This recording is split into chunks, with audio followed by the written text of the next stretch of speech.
অনেক ছেলেরা ঈদ আসলে সিল্কের পাঞ্জাবি পরে আসে না নাই? আমার যুবক ভাইয়েরা, সিল্কের পাঞ্জাবি এই ফ্যাশনটা তোমাদের জন্য হারাম।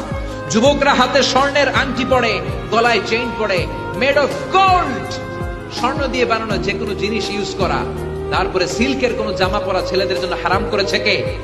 ছেলেদের জন্য চুরি পরা হারাম করছে কে? ছেলেরা অর্নামেন্টস পড়তে পারবে না, ব্রেসলেট লাগাতে পারবে না, সিল্কের পাঞ্জাবি পড়তে পারবে না, স্বর্ণের কিছু ব্যবহার করতে পারবে না।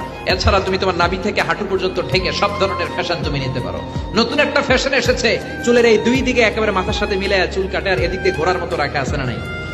এগুলো কোনো মুসলমানের ছেলে এই হেয়ার কাটিং কাটতে পারে না, চিল্লায় বলে ঠিক না। এরপর ট্যাটু লাগায় অনেকে, ট্যাটু চিনেন? এই ট্যাটু লাগালে কোনো ইবাদত তোমার কবুল হবে?